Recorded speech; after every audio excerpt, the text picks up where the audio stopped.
Rob, welcome to the Medium Podcast. Thank you for having me, Jeff. Absolute pleasure. How's New York been treating you this week? It's been good. It's been very humid and hot in New Yeah, York. So I would say to commute into work is a bit tougher, but I would say all is well. The all kids is are in well. camp, and it's Yeah, nice to have the summer. nice to have. And I realized that obviously you're just recovering from COVID. You're Yeah. looking good. Was the symptoms quite severe, or you battled it quite quickly in terms of getting it out of your system? Yeah, so it's funny. Fortunately, I haven't been sick for maybe it's because COVID and I'm exposed to fewer folks, for the last few years. So I would say I probably the first few days were pretty rough. Fever and many of the normal symptoms you might associate with the flu. And probably the scariest part, since this was my first time getting COVID, was just Yeah, not sure, the uncertainty around what this means. And you hear about long COVID. So yeah. probably from a mental standpoint, it was more stressful than it might have been from a physical standpoint. Oh But it's wow. great to feel better now, and we'll see what happens. So Fantastic. And Rob, don't mind me. I was going through the responses in your questionnaire, so thank you for filling it in. sure. Your responses were very succinct, yet it's very broad. Now I'm gonna put it on you, right? Because I'm very curious, right? Yeah, I know you're launching a book, and I'm happy to learn more about it as well. But cool. the question that we hear to hear listeners to really understand, how does one live their best life? Now we can go anywhere, but I'm very Yeah. curious to see how you approach that. Well, I would say, your question, the prompt was around like what's on your mind. And I would say, at least when I received the question from you, on my mind immediately in that moment was, well, how does one decide what to do with their lives and what they dedicate their time Mm, to? Just because I feel like, time is such a scarce resource that often if you're not purposeful, you're not thinking about it, you're just doing things. And a lot of times on my mind, I always wonder, what should I be doing? Is what I'm doing right now a good thing to do? Is it not a good thing to do? yeah, And you hear a lot from different sources. So that's really the reason why, when you asked me that question, I was like, right now I'm really wondering, how does one live one's best life? Who decides, right, what's best? And so that was percolating. I don't have an answer. I wish I did, but I would say that was probably the reason why I kept the answer succinct, just because it was boom right in it my was mind interesting. when you Hey, answered my. remember how you and I were talking about it, and I go to you. It's just one question, right? But it'll really Yeah, get you thinking, and hopefully it actually did, right? Um, are you living your best life right now? it's a great question, Jeff. I would say I'm directionally moving towards what I think is a meaningful life for me. I Mm, would say this journey probably happened about a decade ago, when I, one, decided to pursue the career I'm currently in.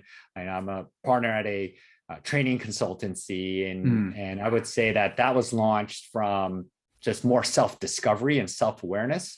So I've come to, at least at this moment in time. And I would love to hear your thoughts, Jeff, because I know you think a lot about this as well. And maybe even from your listeners, being able to choose what I want to do, I mm. think is a step in the right direction of living my best life.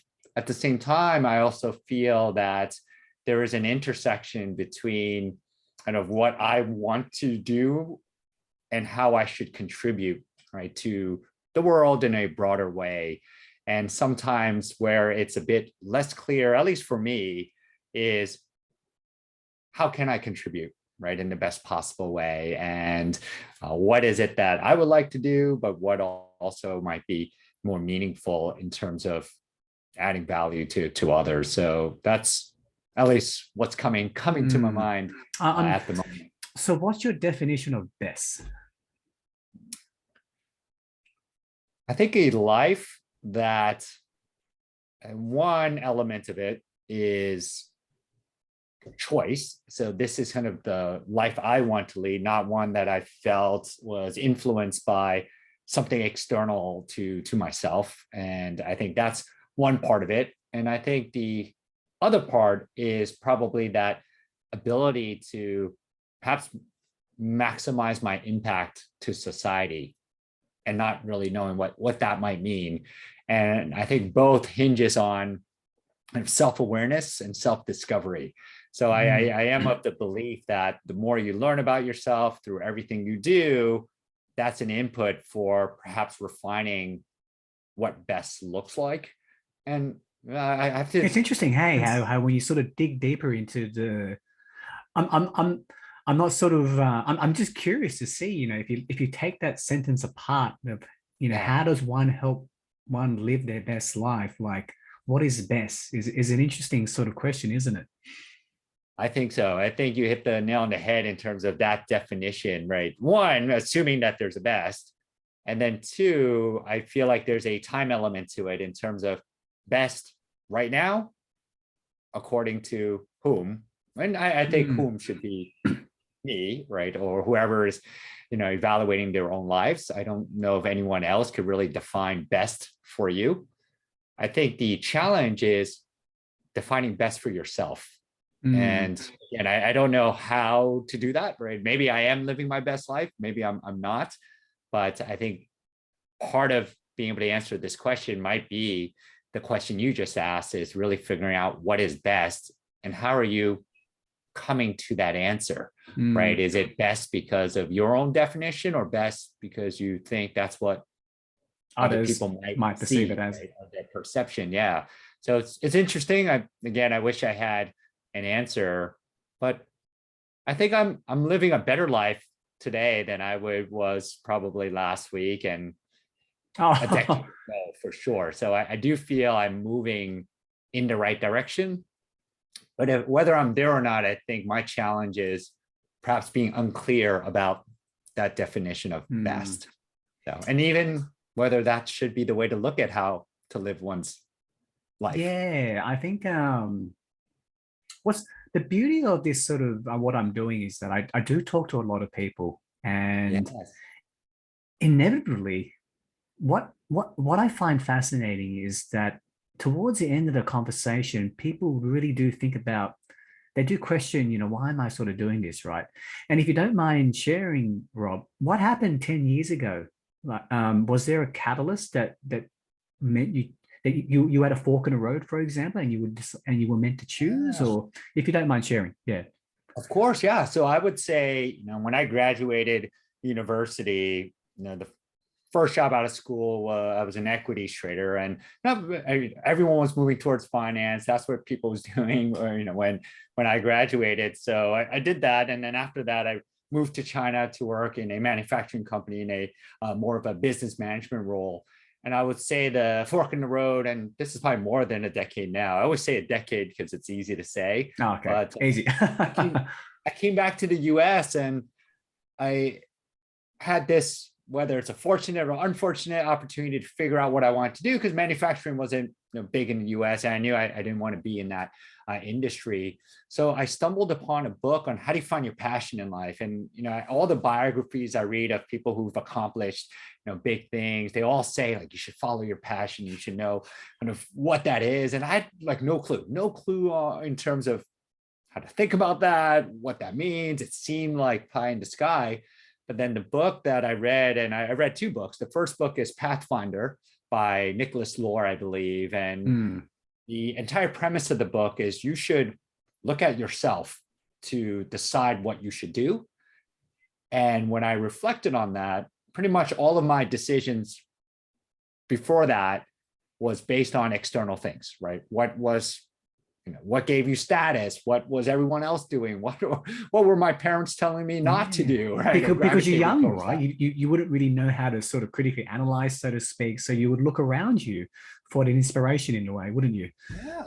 And no one was doing that, right? Everyone was like going for where they were going to get paid, or where everyone else was going.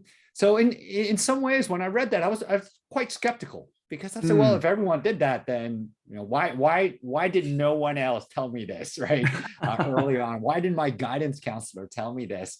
But I decided to give it a go, and I would say that changed the trajectory of my career in terms of what I'm doing now in terms of what I've been able to accomplish since I made that choice to really choose a profession that fits me, as opposed to changing who I am to fit the profession. And Lovely. I think Well that said. was quite critical. And I think, the answer to the question around living the best life is really an extension of that, right? Moving beyond the professional life, how does one live on just your life as a whole, right? Because I don't personally believe there's a separation between work, family, friends, hobbies, other things you get involved with. So how do you begin to integrate all of these pieces together, right? In a similar way, in terms of, well, looking at who you are and how you relate to the world. So I know that was a very long-winded answer to your question in terms of what happened about a decade ago. No, But it's important to sort of look at the history of where you've become to see how you've grown, right? So yes, how would you define the Rob now? Who is Rob? who is Rob? Is That's a is there is there a deep top question, three Jeff. in terms of personality traits? Like a lot of the times, it's just a conversation. I'm just curious, right? Like, I love to see how people think. So if I were to go to you, define who you are in 3 words, what do you think that would be? That's a tough question, Jeff. Yeah, What take your what time. Take your what time. do people typically answer when you ask them that? Like, A lot of the do they use times, adjectives? Do they use nouns? Like, how do people typically approach a question like I don't this? know. I don't know. A lot of the times, my question really is a response to my guess, putting something into my mind, and that gets me thinking. And then that comes out in a question.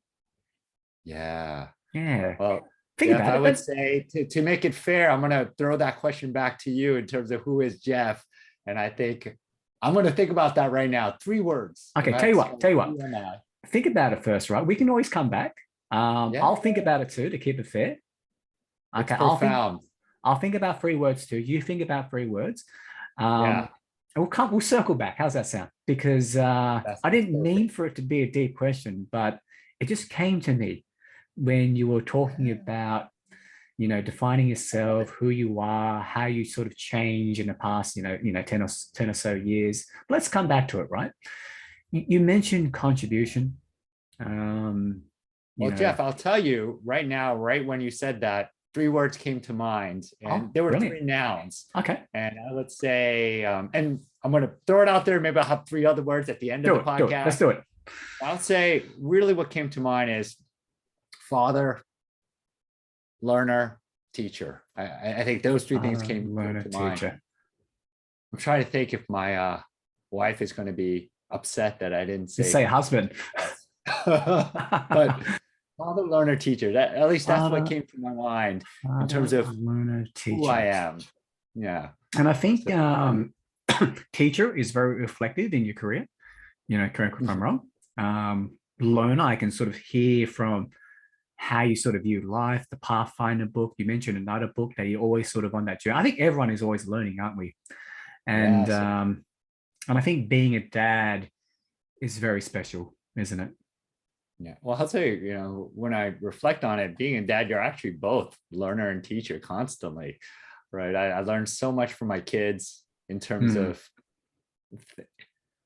how humans operate, right? They're kind of a simpler version, right? When they don't get enough sleep, it's going to be tough, but that's the same, right? For an adult, when I don't get enough sleep, I am very irritable.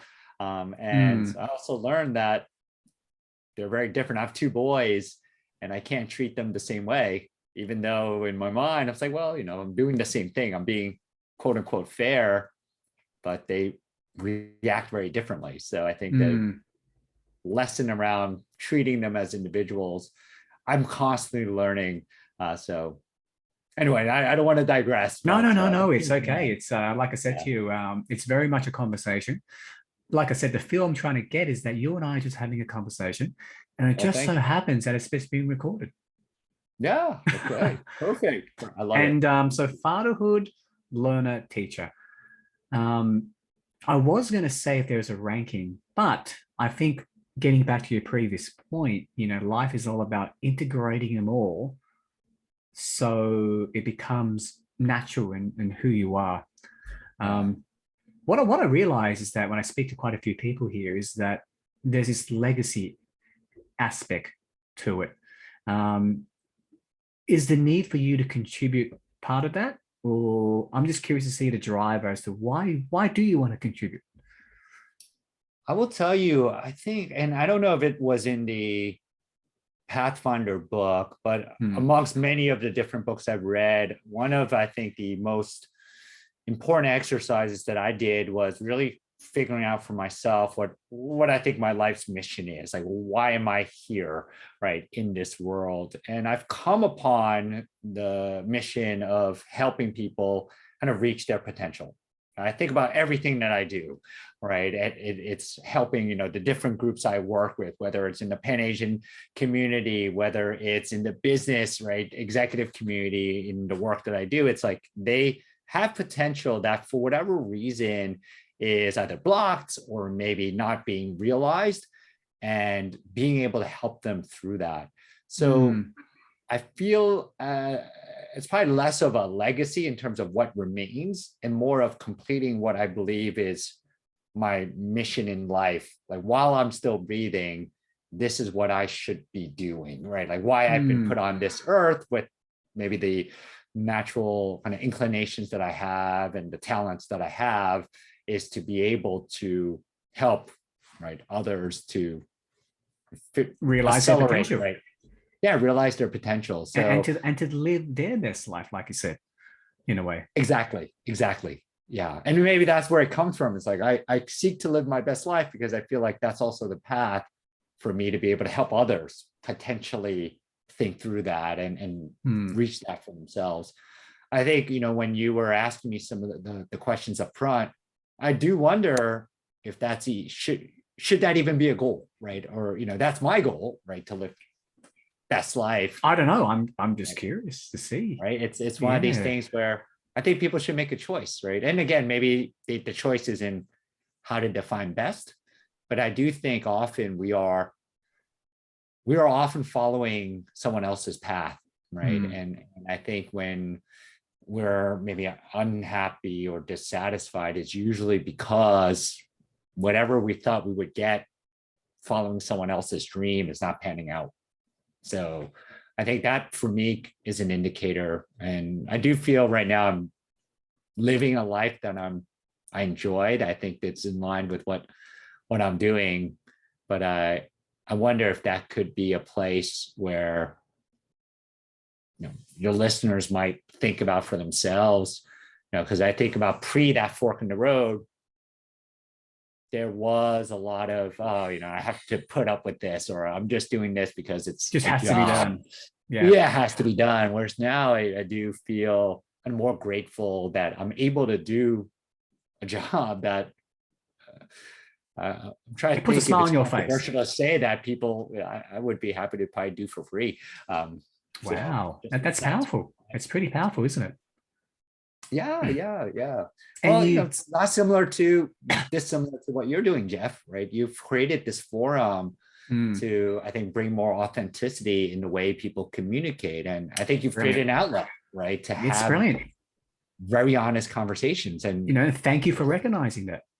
yeah, well, it takes time, right? Time to It does. find the right guest, time to make the podcast what it is. So, there's some kind of driving force, for that again, it's awesome that you're doing it and kind of beating to the beat of your own drum, or walking to the beat of your own drum, I think is inspiring. So It's also quite fun. As with yeah, anything, you sort of go, what's the purpose of this?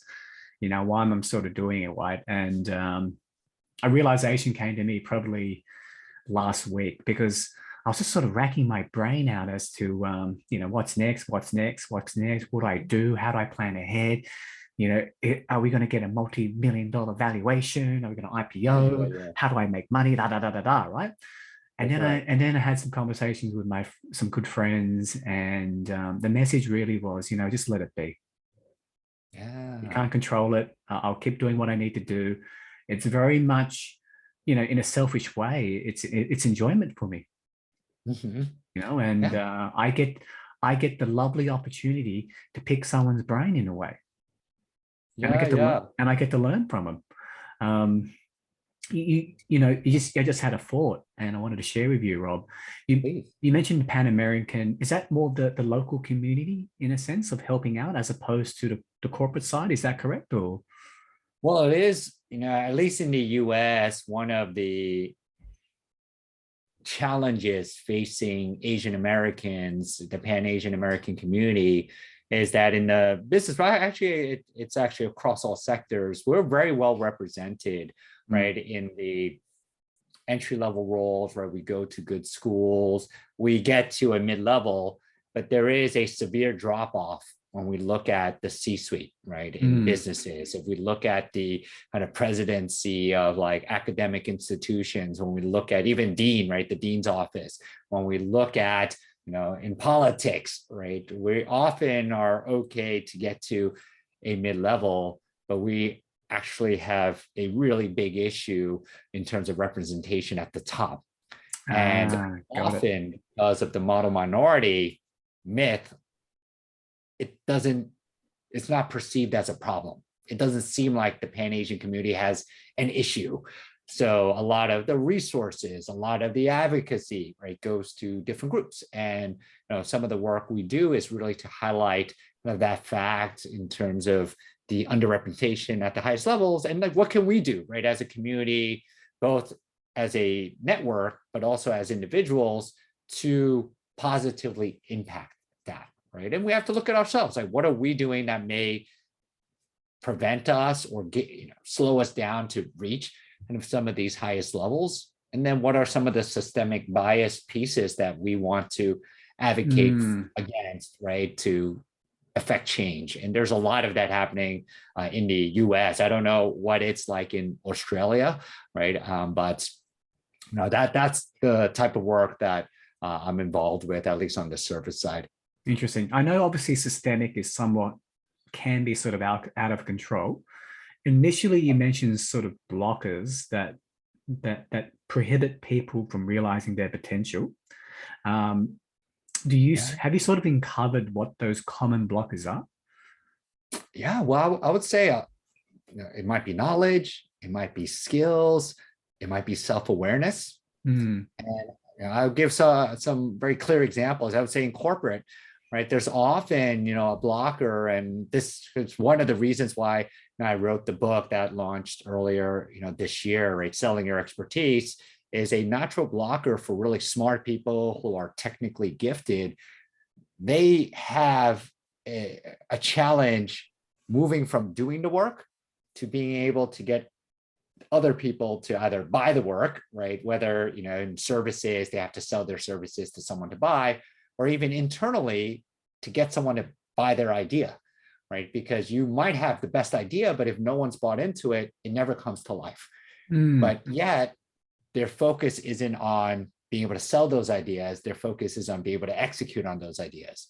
And what ends up happening many times in professional services or law, accounting, management, consulting, what ends up in terms of their career impact is they never move into the partner level, right? They stay at the senior manager or the VP ED level at most financial institutions, as opposed to becoming MD or becoming partner or some very senior role. Or then internally, right, they never make it into more senior level positions.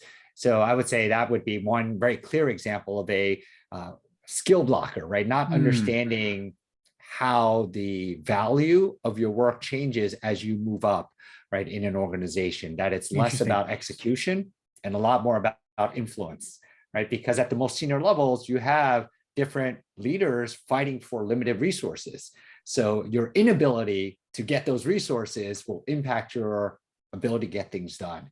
And so that would be a blocker. For others, it might be like a mindset, right? They might have a kind of a fixed mindset versus growth mindset. And you might kind of be familiar with those terms, where they just naturally say no to themselves, right? Like how many people I want to have a podcast, but never do it, right? Like Yeah, and you have there could taken be that some step to do it. it could be some sort of fear. There's a fear of failure, fear no one's going to listen to me.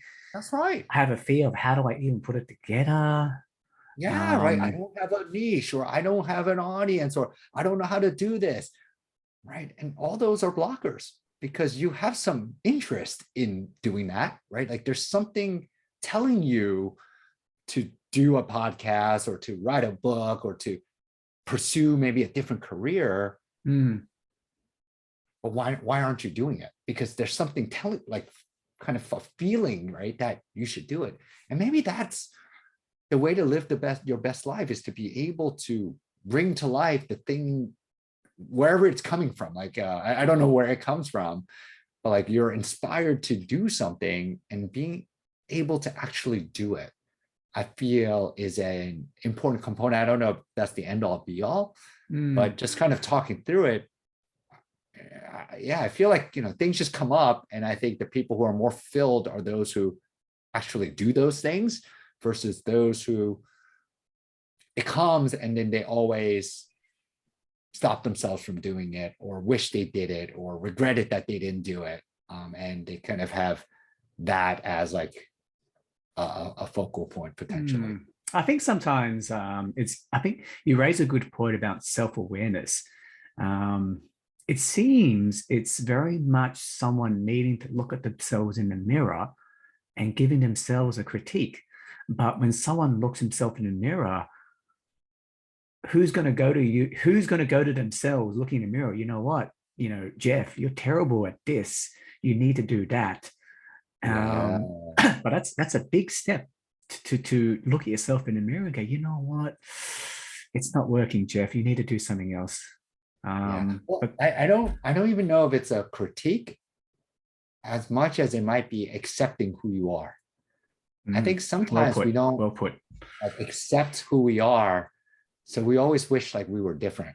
And I think if we can accept that, like, hey, you know what? I'm like this, right? Like I'm ambitious, so I should do ambitious things, or I'm focused on relationships, so I should spend time cultivating relationships.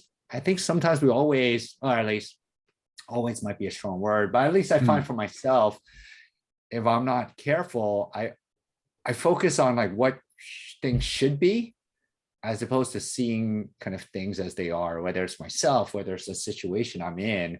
And I'm still trying to learn that lesson for myself, is how might I act differently or feel differently if I just say, you know what, this is like the way it is, right? Like, let it be.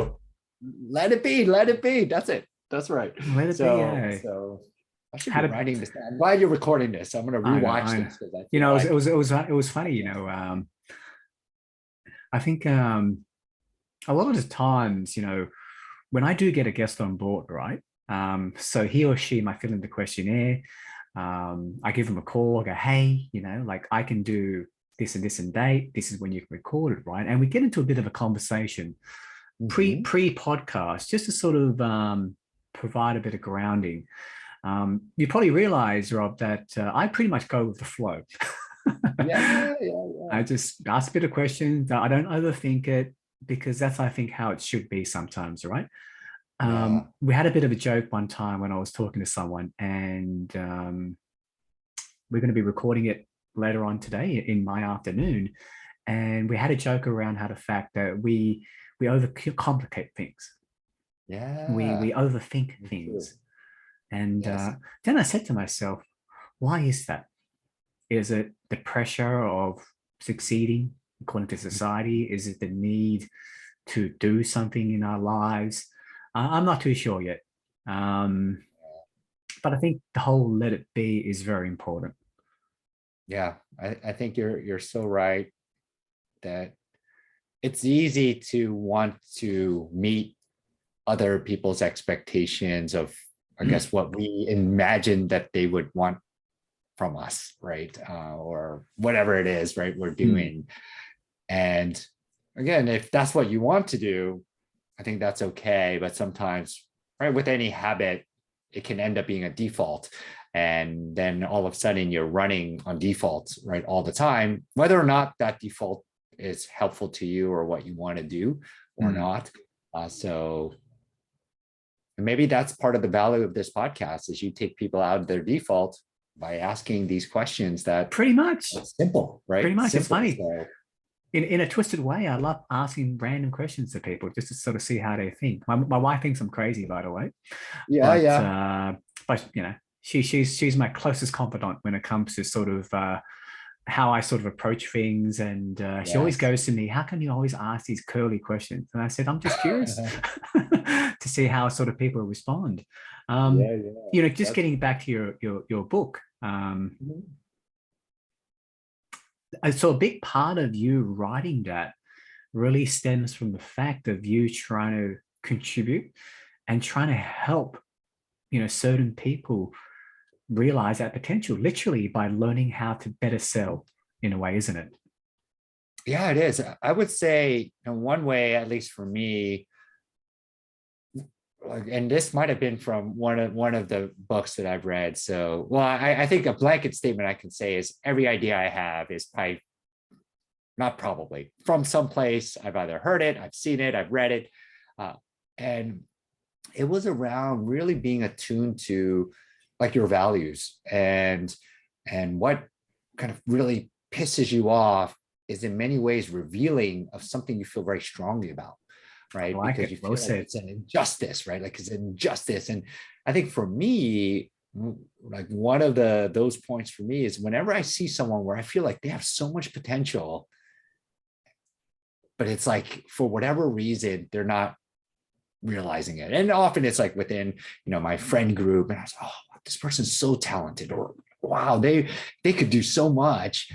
But yet, for whatever reason, right, they either block themselves or maybe the situation they're in doesn't allow them, right, to do that. And I feel kind of this like urge to be able to kind of help. And I would say the dynamic in the book I described, I can't tell you how many times I've heard, right, not only from my clients, but also from my friends, how, oh, I don't want to sell, like I have to sell now. And now I have to leave this profession because I don't want to be in services anymore. I want to go in-house.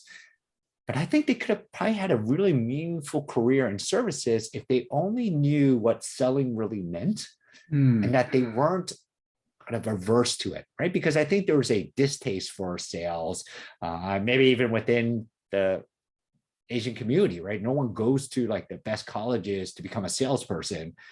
But then fundamentally, that becomes the critical skill, right? Whether you're the CEO, whether you're like an entrepreneur, whether you're a dad, whether you're a husband. You're a dad. That's right. That's right. I think it's getting people to realize like, you know how to do this, right? It's not a thing that's a deviation. It's an evolution of your next kind of area to be able to have impact, right, in a wider way.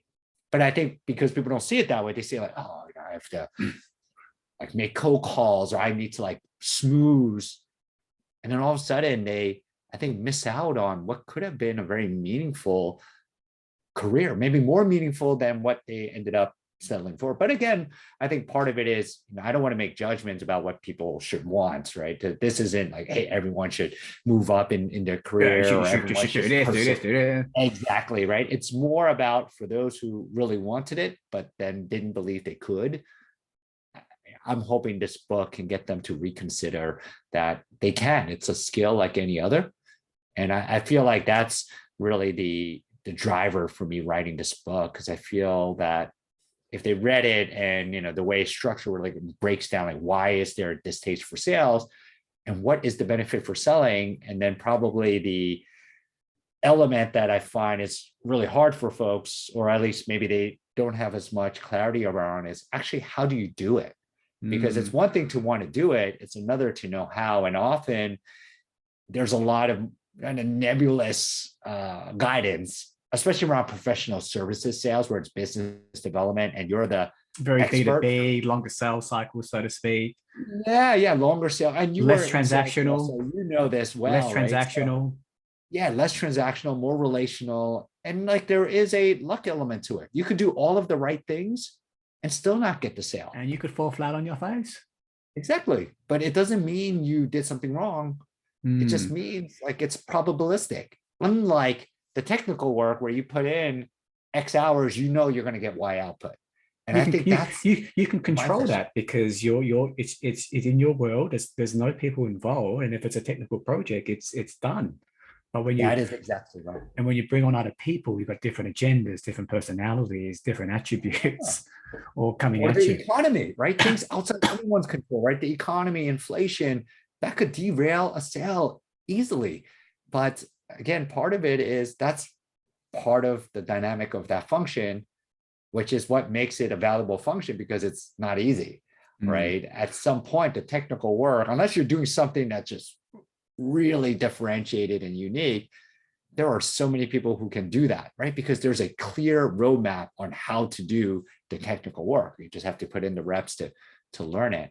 And so I think when you have that construct of I put in kind of it's everything's within my control, and you put yourself in a position where half the things are outside your control, Mm.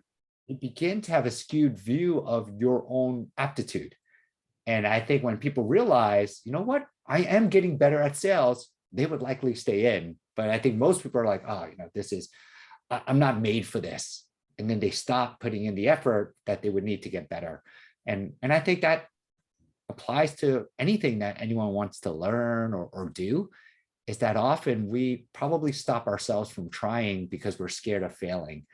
And if you weren't scared of failing and you kept trying, you're likely going to get there. At least that's my belief, Mm. right? That you can, if you just keep trying. And I mentioned this in the book, and I know you have kids as well, Jeff, so you might appreciate this. Right? We look at kids. Right? When I looked at my two sons trying to walk, like they sucked at it, right? Like they were just like fumbling about, but like they never stopped, and they never doubted that they would walk or they would talk. But like, why do we as adults stop, right? Like we tell ourselves even before we try taking a few steps, right? We take one step, we fall, we're like, oh, you know what? I'm not made for this, right? And if we adopted that approach, we would never talk, we would never walk, we would never do half the things we do. So it's interesting. Like I Mm. think about that a lot, right? It's like when people talk about kids' natural playfulness or maybe curiosity, like maybe it's the education system that beats it out of us, but there's something that we learn A switch. or unlearn. Yeah, like there's something like we're naturally wired to learn, right? We're naturally wired to be curious about the world. We're naturally wired, right? Like to take care of each other, right? In some ways. But yeah, I don't know what it is. It's by like the environment we're in, right? But I try to come back to like what are like our natural inclinations, because in some ways that potentially may give us a clue in terms of how we should be living or how we should be doing things. So Hmm. So as a question, you raise a good point then. Are you trying to say that, as kids, but as they grow up, there's a switch which takes away that curiosity? Is that correct? Or in a way, yeah, I think whether it's curiosity or the almost willingness to learn. like a feeling of inevitability that I'm going to be able to do something, right? It's like, again, I come back to walking, talking, like kids just do it. I don't think they debate whether or not they will do it. They just do. And maybe that's it. Like we learn to think too much. Like maybe our brains develop and they Hmm. mature. So then we begin to debate with ourselves whether we could do something or not. But I feel like with young kids, they just do it. Like think of it's a good example, right? I was taking before the pandemic father and son drum lessons. And like my son, the teacher like plays the beat and he's just able to play it. I'm like thinking, okay, right hand has to do this, left hand do this, right foot kind of like make sure I'm hitting this beat. I'm counting in my head. And it was like such a like big thought exercise for me. But for my son, he's just like, dude, and he's just like playing the beat after hearing it. And he's just like, oh, it's this. And I feel like maybe that's it, like the overthinking of things, right? And Hmm. like I need to get it right, or whatever it might be. And again, I don't know. I'm sure there are many psychologists who studied this, but it's interesting to me how we learn very differently, and we lose the ease like we lose like, oh, this is easy for us to learn. Like we just kind of pick it up. And again, maybe he's just a natural drum player. I don't know. But that's, yeah, that's kind of what I've observed. I don't know when the switch happens, but I feel like we lose this, it will happen I think the mentality. switch will come when your son has to do a test, because if he doesn't play in a certain way that adheres to a certain standard that we created as a system, that's when I believe the switch will come. Yeah, maybe that's it. Maybe it's the testing and the meeting a standard. grading, the standardization. It's definitely necessary, of course, when we try to provide a bit of a level playing field, so to speak, to our kids and even adults, that you have standards in play where it's very defined as to what's right or wrong. And like I said, when you're a kid, there's no right or wrong. Yeah. I always go to my son, you can do whatever you want. Just make sure you eat your food. And obviously the second one is make sure you're well-mannered. But apart from that, you can do whatever you want, I always say to him. Well, I will say this, Jeff, and I'm sure someone's made this point in the past. I do think that at least the education system I went through in the US, I think favors a certain set of traits, right? Like I think good memory is like a trait, right? Because all the testing, if you have a really good memory, you're going to do better than someone who memory is not their thing. And I do believe that, I don't know if that's a good thing, right? I think everyone has their strengths and gifts. I think the formal education system, again, in the US, I guess when I went through it 20 plus years ago, I think it disadvantages certain folks and advantages others, right? And I think it's I don't know how good that is, right, for folks who don't have those talents, right? The ability. Fundamentally, if you have a grading system, so to speak, where it's a key component of is math, for example, which requires a very rational mind, you're not going to pass with flying colors, and it is what it is, right? It's true. It is what it is, right? But I suppose the challenge of the world in general is that it's hard to grade qualitative attributes. Yeah. Well, maybe that's one of the things I may get into is transforming education, because I think there is a disconnect just doing what I do in terms of academic success leading to professional success. It's hard to grade when you think about it, right? Like I think about it, right? Correlate. Yeah. It's hard to grade someone. By all means, if you're a salesperson, you could grade it on, how many deals you close, for example, right? But even then, you have situations where, like you said, you can do everything right, but then it just so happens that you sell to a Fortune 100 company and recession hits and they have to yank their budget, which means you can't close that big deal. Right. Here's a question for you, Rob. Now, obviously, there are groups of people. We have a group of people where they don't know how. There's a group of people where they don't know the mindset. I'm sure you'll agree. There's also the group of people who, at the end of the day, don't want it. Don't want it that badly. And I think that's okay. That's okay. If that is indeed what they want, right? I think, and this is just a self-observation of myself.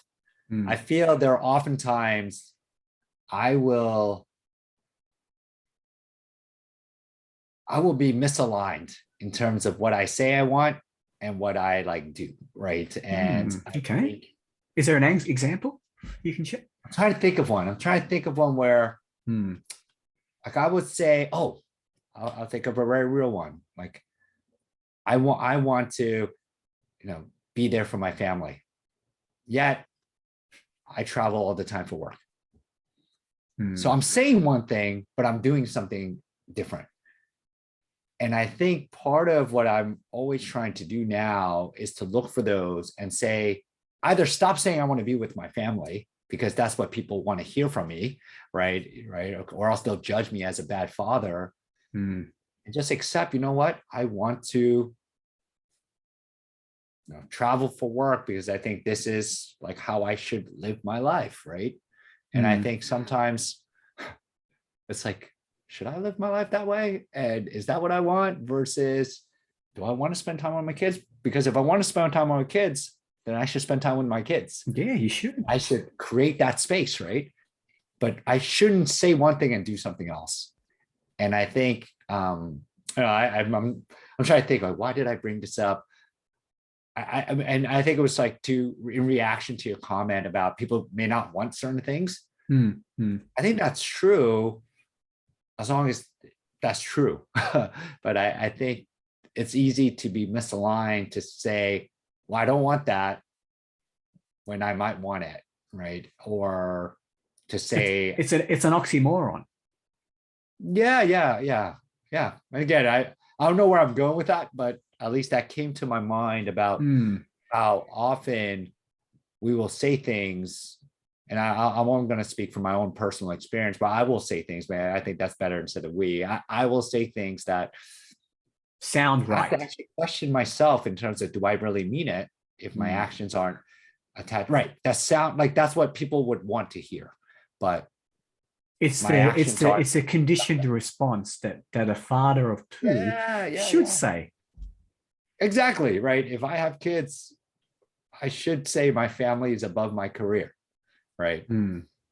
But if I look at my time, is it really, right? Like the time I spent to write the book at the expense of the weekends. That would have taken considerable time and focus and discipline to go. Not in a negative way. Like, you need to probably put a discipline. You know what? I'm going to be writing from 7 a.m. to 11 a.m. every single day, and that's my time to write the book. And kids, unfortunately, you're with mom. Yeah, exactly. Yeah, and again, this is it's just making those choices, and I think it's being able to make the choice you want. But then you have to live with the consequences, right? If I decide to write more books and stop seeing my family, I don't think I would have a family anymore, right? I think they would probably choose to leave, right? And I think it's being able to always manage those things in a way that you're making those choices, right? And you're living with whatever is a result, because I could have chosen not to write a book and be with my family, and then I live with the consequences of not having a book. And I think it's I think there's no right or wrong. No. At least in my mind. It's just, I agree. There's no right or wrong. It's whatever you want. It's your choice. Yeah, exactly. Am I choosing the thing that brings me fulfillment? And does it really bring me fulfillment, or does it really check a box because I think someone else will be proud of me that I did that, right? And again, that's kind of that internal, external. Like, I'll be lying to you if I didn't tell you there was a long period of my time, and I grew up in a very competitive household, Rob. So my dad had part of the whole sort of Asian families back then, like 7 brothers and 7 sisters, and when I was growing up, it was very competitive. Like, oh, what did your son do? Oh, what did your daughter do? Oh, okay, you did that. Okay, well, my son's doing this and this. And I think from an early age, I would always look toward what others are doing as the right approach. What is the right career? What is the best, avenue to take? And I must say, over the years, it's a very liberating. I feel like a bird now. That makes any sense, Rob? A bird, like I'm bird in terms of soaring. Just I can just pick up. I can just fly. There's no weight on me. I can just fly. It's a phenomenal feeling, right? But it comes with that self-awareness, that looking yourself in a mirror. You're banging the money in terms of, finding something where it suits your personality, and you don't change to be that because you're making a mockery, so to speak, of yourself. But that comes very much with age, do you think, in terms of these learnings? But then again, some people might be thrust into these experiences early on in life, and they realize that, hey. Yeah, I don't know if it's something that's You can teach it. I feel like you can. Hmm. I It's way too often, qualitative to put on a tester. yeah, but I often think about how it would have been so easy for me to actually not have read that book or other books Well, it's that sliding doors, isn't created it? like these Sliding passive, doors.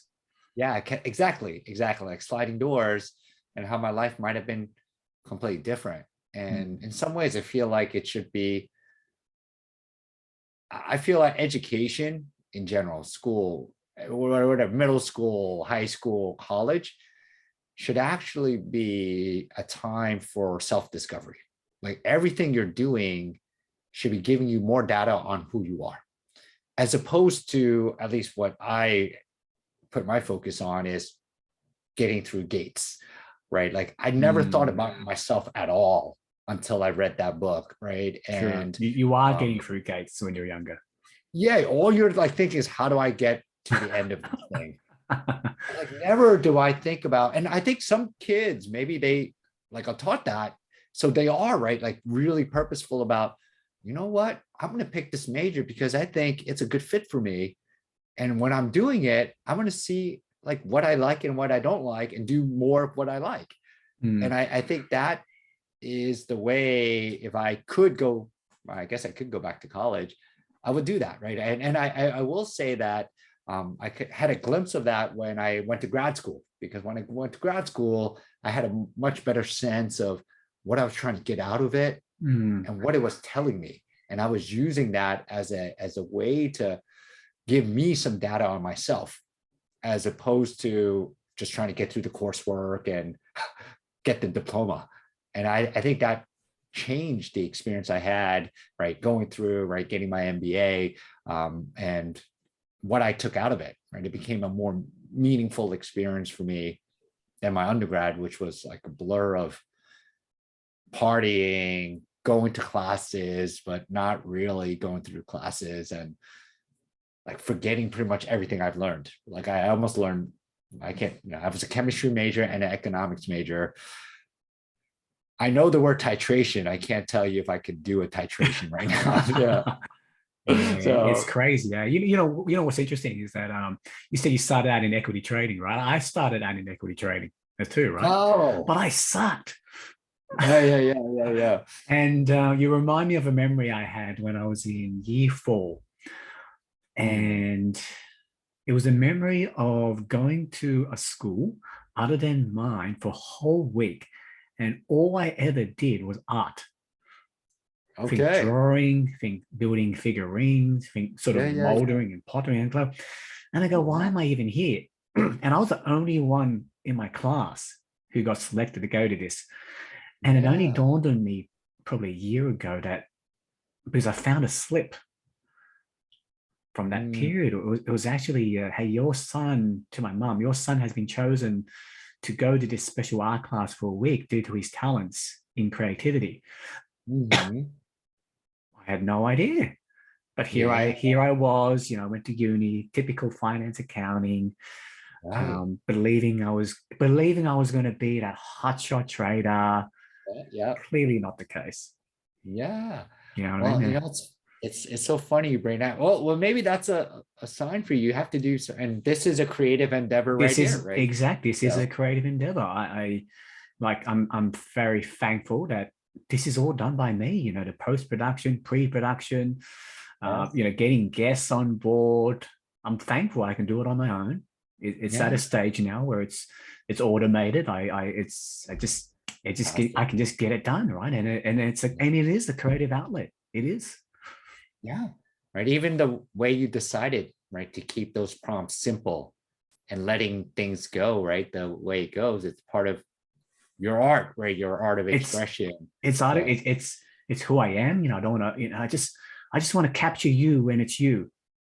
yeah. Not a I had another guest go, hey, we should go for a bit of a debrief half an hour before. And I go, nah, not going to happen. Yeah. Because I don't That's want you coming in knowing that you're going to be saying A, B, C, D, E. And where's the fun in that? that is very true. So But that is great. but that's Yeah. my interpretation of things, right? You're gonna have people who want to kind of come in and know what they're gonna say. Um, Yeah. but hey, Well, that in itself is a data point for them in terms of their own comfort level, right? With risk, their own comfort level with being able to speak, right, in kind of impromptu ways or in their situation. Of course, right? I think it is important for people to do what's comfortable for them, right? I think that I find that you've made that very easy, at least for me, Jeff, as a guest, to kind of go with what I'm comfortable doing yeah, and respecting that, but at the same time having a real conversation, right? Like we're having right now. So exactly, and it's fun, like I pose that question to you, 3 words about, what defines who Rob is, right? yeah, Um, I'll give you 4 words, unfortunately. Actually, no. I can give you 3 words. Sense of humor. yeah, That's me. sense of humor. That's me. Okay, That's me. excellent. You gotta have a laugh Yeah, because you can't take yeah, things too seriously. You can't. You really can't. yeah. And It's funny you said that. I was just thinking I was having a team dinner. It must have been Monday of this week, mm, and I was just asking the folks on my team, like, what's the thing you want to do that you haven't done but you really want to do? And yeah, some people said I wanted to learn how to sail, right, and perhaps maybe get my own boat. Others said I want to speak a different language though, and I said for mine, I was taking improv class because I will tell you, I took like a intro improv class. mm. It was like the best time I ever had. Like, I don't remember the last time I laughed like so hard. And I think to your point, I think having a sense of humor, the ability to see the lightness, right, of things, I think really is so important, right, in any situation. So no Impromptu wonder you class. have so many guests for your show. If Sorry? that's your I said, no wonder you have so many guests for your show. If that's how you see yourself, sense of humor. I can see how people are attracted to that. Yeah, you gotta have a laugh, bit of a joke. But you mentioned impromptu class. Like you're doing fantastic, Rob. I don't know. I love to do it, so I will let you know how it goes. But I think anything you put effort into, you can good at, get good Hmm. at. So maybe Yeah, that's my next act. Next act is to getting back to do that team improv. dinner. Um, was there a Yeah. response from one of your team members that was sort of quite different? No, I shared, most Mm, like I would say the spectrum of mm, responses. I think if perhaps we were later in the evening and we maybe brought that question back up after mm. a few more drinks, we could probably get, I think there's probably deeper answers as well. Like if we really think about the stuff that Mm, we should be doing that we're maybe putting off. Like if I think about that for myself, right? Like it's probably like developing a deeper relationship with my family, right? Like my mm. parents, my brothers, like we know, at Your least I family's all in the know. US, is that correct? Or Yeah, they're all in the US. They're oh, close, right? Maybe that's why it's so easy not to spend time with them. But like, we all know, or at least I know intellectually, like we all have limited time here. But yet I haven't really adjusted, right? The amount of time I spend, let's say, with my parents, right? And mm, if like I'm fully honest about how I might answer that question, I think one of the things I should be doing is spending more time with my parents or quality time, right, with my parents. So, I think perhaps that's where people may go, but nothing juicy that came out of mm. that team dinner. And we had a new member on the team, so that always um, impacts people's Yeah, vulnerability. the dynamics are a bit different. When there's a new person, it's someone that's an unknown. Can we really be Yeah, ourselves? Should we be that's right. saying this and da da da da da? But the world is a bit different nowadays, isn't it? Like this. There is lightness to it, but there's also seriousness to it all. In a sense of we do need to be careful sometimes of how we say certain things, and rightly so.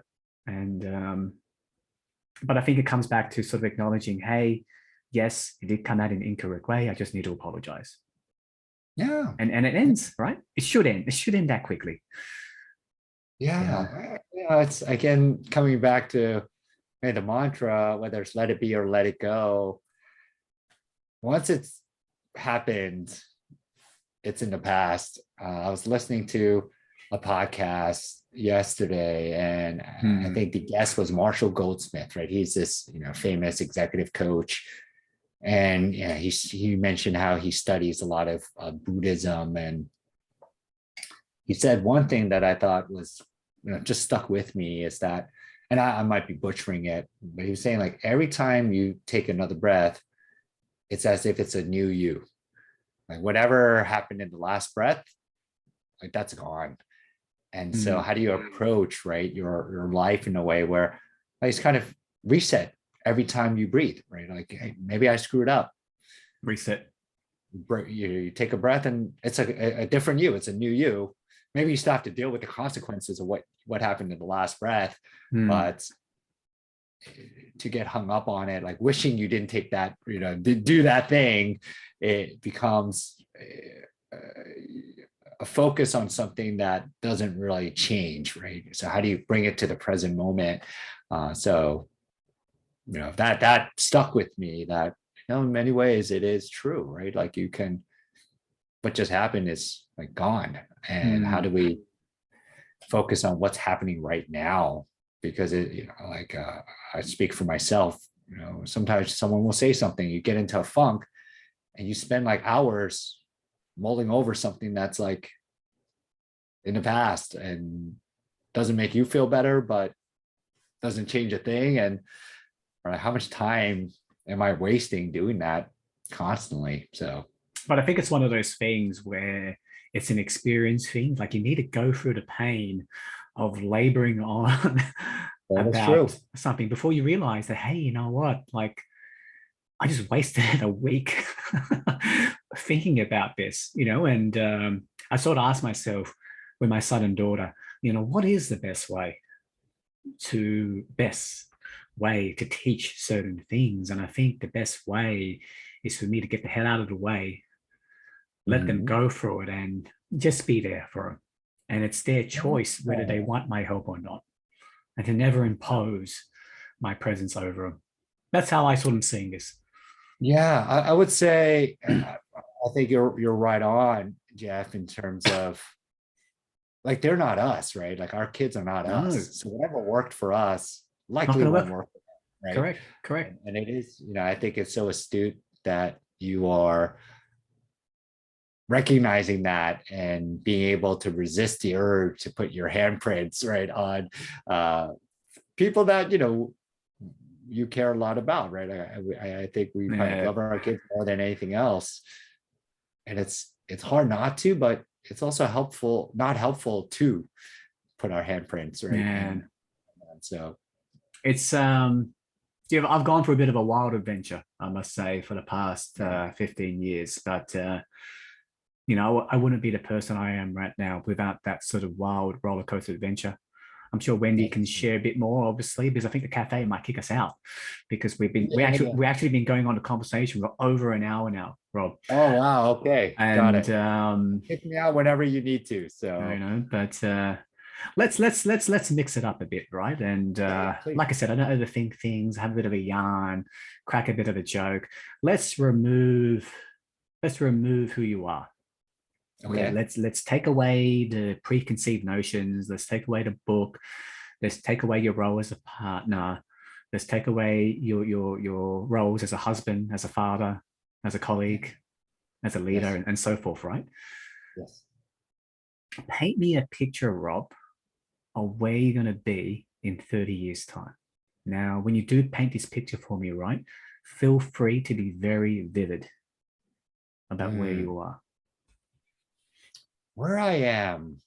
Yeah, where are you? Are you sitting somewhere? Are you looking at something? Is there someone next to you? Yes. Well, I would say what comes to my mind, at least right now. Here's your chance to redeem yourself with your wife. Yeah, how old am I going to be, right? But I think it would likely be in a different country with my wife, just kind of enjoying each other's company. Part of me feels like I like work. Like I like the stuff I do. So there may be a part of me that's doing that, but in a way that I think allows me to I don't think my wife feels the same way about work, or at least maybe not the same way I do to work into her, 30 years from now. But I think it would be likely a condo in a different country, maybe Asia, maybe Europe, Give me a country. not the Come on. US. Come on. Give me a country. Country. I think Japan. I know, we Done. really. I know you know the answer to this, right? So Japan. Yeah, Where yeah, specifically in Japan. Japan? Yeah, Where specifically? I would say likely in Kyoto, where it's a Okay. bit slower. I think we'll probably be in like a ryokan, right?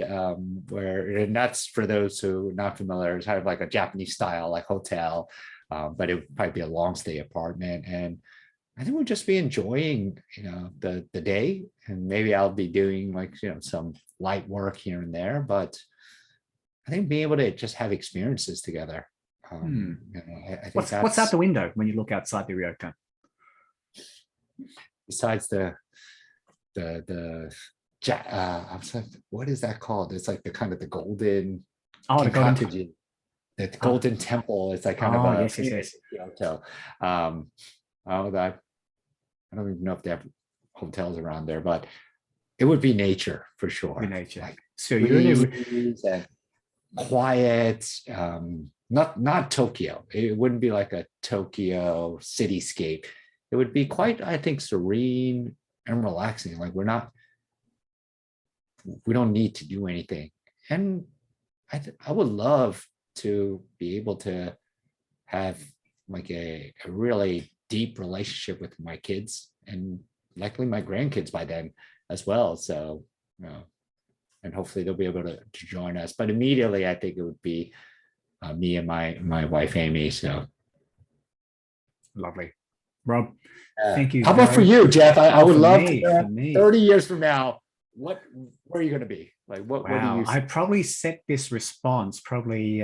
Let's see. I'm up to episode 23. Episode 23, wow. Believe it or not, will be released today, right? And I probably said this answer about 3-4 times now throughout those 23 episodes. And but I'm happy to share it again because it hasn't changed. So maybe when I get to episode 100, for example, and I still give you the same response, that's clearly what I want to do, right? Yeah. So in 30 years' time, I am on the coast of some Italian town. It could be Sardinia, for example. I can see it in my head now. The sun's about to rise. I have a little restaurant, probably seats around probably 4 tables. It's not that big. Oh, wow. And it's pretty run down. It's okay. Not important to me if it's flashy. It's pretty run down. I'm in the back.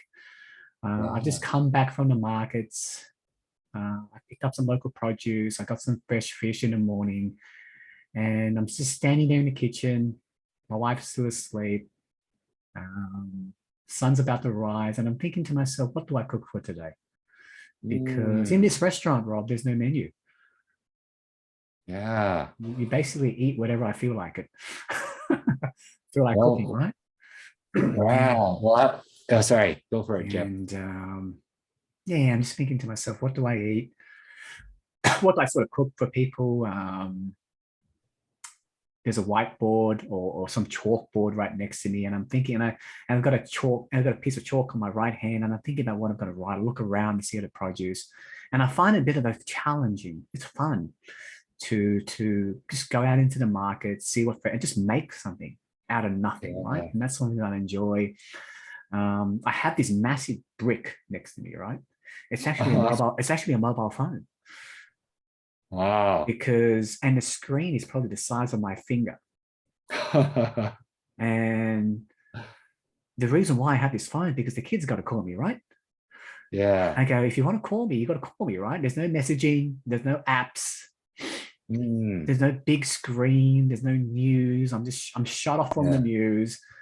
Yeah. And I'm just, then I have my cup, have my tea next to me. I walk outside and I see the sun rising. That's where I want to see myself in 30 years' time. Yeah. Well, I'll ask a provocative question, Jeff, is like, why 30 years time and why not now? to bring this vision to life? That's a good question. That is a good question. I think you probably agree or disagree, Rob, is that when you do reach a certain age and you do have kids, there is responsibilities. That's not to say that they can't come with me, of course, right? I think a big part of that is family, Rob. I'm very thankful that my parents literally live within a 5-kilometer radius. The in-laws literally live within a 5-kilometer radius. So a big part of that is making sure I look after my mum and dad. Yeah, that's true. I send them off when the time comes. I'm there for them because my parents don't really have much friends. You know, I'm pretty much their best friend. So I want to keep like that way and just stay with them. I think that's pretty much it, Rob. That's what's keeping me here. Family. Yeah. I would agree with that. I was thinking, how would I answer that question? And it would be a very similar answer. I do think maybe it's part of our cultural upbringing. You know, we have a filial piety or just a responsibility to our parents and rightfully so. It's interesting when you say responsibility. I see, I see responsibility as sort of it can be somewhat of a bit of a negative connotation to it, I believe. So I think of it as something that I want to do for them. Yeah. Well, I don't, I can see if obligation might be the negative. I don't want to think, well, obligation, responsibility. I see responsibility as a positive, right? Like responsibility is something that you've decided to take on, right? Not forced upon you. And I do think it's something, if you're willing to take it on, you're taking it on purposefully, right? But again, I can see what you mean, because some might think responsibility inherently may have. Yeah. I've also got my older brother. He is the opposite of me. He still lives at home and he's very happy. Yeah. So there's also that I want to make sure that I'm there for my brother too. Yeah, that's great. Well, Jeff, thank you for answering that question and allowing me to ask, and then also inviting me on your podcast. It's just fantastic what you've built, and I'm excited to see how this continues to evolve. Right, that's probably what's the most exciting thing about art. I think what I realize is that it's going to take time for me to be the next Joe Rogan. So I might have to do a couple of comedy shows to supplement this. Well, you won't be the next Joe Rogan. You're going to be the next Jeff Chen, right? The next big thing. So love it. But Rob, I was going to say to you, any last thoughts, but I like the sound of that. The next Jeff Chen. I like it. The next Jeff Chen. That would be my prediction. Love it. Fantastic. Rob, all right. It's been a pleasure. Thank you for your time. Likewise. Take care.